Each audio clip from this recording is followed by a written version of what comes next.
अस्सलाम वालेकुम FGEI elementary school teachers की रोल नंबर स्लिप्स जारी कर दी गई हैं। आई थिंक 12 अक्टूबर को इसका एग्ज़ाम है। सो मैंने कुछ जो है वो MCQs जो पिछले 2-3 सालों में मोस्ट रिपीटेड MCQs हैं उनको मैंने कलेक्ट की है। क्विकली इनको देख लेते हैं, इंशाल्लाह this will help you in the exams. So the number one is father of modern education. So John Dewey is the father of modern education. He introduced learning by doing in education. मतलब learning by doing, ये भी एक MCQs अलग से बन के आ सकता है कि जॉन डेवी ने कौन सी जो है वो लर्निंग इंट्रोड्यूस करवाई थी और इसकी ट्रिक किस तरह से है कि डेवी डू इट, मतलब learning by doing. Second one is best method at primary level. अब प्राइमरी लेवल पर बेस्ट मेथड है प्ले वे मेथड, क्योंकि इसकी ट्रिक मैंने ये लिखी है कि small kids only want to play not pray. मतलब प्राइमरी लेवल पे आप प्ले वे मेथड करोगे कि इस तरह से आप बच्चों को टीचिंग करवाएं. Third one is method to develop critical thinking. So इसका आंसर है डिस्कशन. इसकी ये ट्रिक हम याद कर सकते हैं कि जब हम डिस्कशन करते हैं, उसमें आर्ग्यूमेंट्स करते हैं, तो हम ऑटोमेटिकली क्रिटिकल थिंकिंग की तरफ चले जाते हैं. ठीक है, हमारी जो है वो नॉलेज भी वसी होती है. Fourth one is evaluation means. Evaluation means measuring learning outcomes, यानी कि हमने जो पढ़ाया है उसका आउटकम क्या है उसको मेजर करना इवेल्यूएशन कहलाता है पेडागोजी में. Number 5 is what is formative assessment. तो फॉर्मेटिव असेसमेंट होती है ड्यूरिंग टीचिंग. इसका ट्रिक ये लिखी है मैंने कि फॉर्मेटिव फॉर्मिंग स्टेज होती है while building knowledge. Six one is what is summative assessment. तो समेटिव असेसमेंट होती है यानी समरी एंड ऑफ कोर्स में जो असेसमेंट ली जाती है उसे हम समेटिव असेसमेंट कहते हैं. Seventh is what is psychomotor domain. तो स्किल्स और हैंड्स आएगा इसमें. ये पेडागोजी में ना 3 डोमेन्स होते हैं लर्निंग के, कॉग्निटिव, अफेक्टिव एंड साइकोमोटर. तो इसकी ना ये ट्रिक है कि हेड, हार्ट और हैंड से आपने याद रखना है कि कॉग्निटिव हेड है, अफेक्टिव जो है वो हार्ट है और साइकोमोटर जो है वो हैंड्स है. तो हेड नॉलेज, हार्ट वैल्यूज़ और हैंड्स स्किल्स.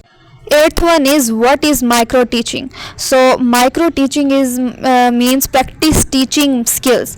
मतलब माइक्रो यानी स्मॉल प्रैक्टिस से आप इसको याद कर सकते हैं कि micro teaching means practice teaching skills. Next is first step in lesson plan. So first step will be objective. Like जब हम कोई लेसन प्लान करते हैं तो हम ये देखते हैं कि इसका ऑब्जेक्टिव क्या है, मकसद क्या है. इसकी ट्रिक यही हो सकती है कि डॉक्टर जो है वो वही डिज़ीज़ चेक करता है ना जिसकी हमने कंप्लेन की होती है. कोई रैंडमली तो वो चेक नहीं करने लग जाता. सो पहले हमने एक लेसन प्लान किया होता है कि इस लेसन का हम ये जो पढ़ रहे हैं इसका ऑब्जेक्टिव क्या होगा. Number 10 is most important in teaching. So most important in teaching is students' participation, because a teacher without student is like Facebook without friends. Number 11 is best method for science. So science का जो best method है वो demonstration है. हम दिखा कर, demo देकर show करवाते हैं साइंस को. ठीक है, जिस तरह से केमिस्ट्री में डिफरेंट एक्सपेरिमेंट्स होते हैं, बायोलॉजी में हम एनाटमी डिफरेंट मेथड्स पढ़ते हैं. जब हम किसी चीज़ को देखते हैं तो हमें ज़्यादा अच्छे से याद रहता है. 12 one is what is remedial teaching. So remedial teaching is overcome a weakness. मतलब रेमेडी हम तब लेते हैं ना कोई भी वीकनेस हो रही हो, इस चीज़ से आपने याद रखना है. ठीक है, तो कोई भी टीचिंग में जो भी बच्चे की वीकनेस है उसको ओवरकम करने के लिए जो टीचिंग कराई जाती है जो स्पेशली उस बच्चे के लिए होती है.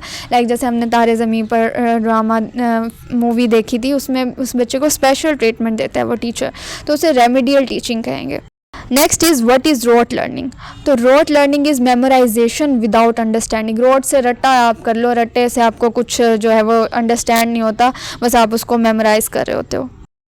Next is dielectric method of inquiry was introduced by. So it was introduced by Socrates and it is also called question answer method. ये सोक्रात ही था कि उसने कहा था कि मेरी महफिल में कोई ऐसा ना आए जिसके पास कोई सवाल ना हो. ठीक है. Next one is curriculum that focuses on the application of knowledge is functional curriculum.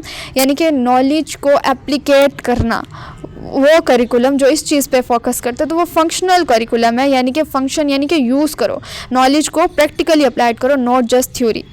That's a wrap on some of the key MCQs from past papers. If you want me to make more videos like this or cover MCQs from other subjects, drop your suggestions in the comments.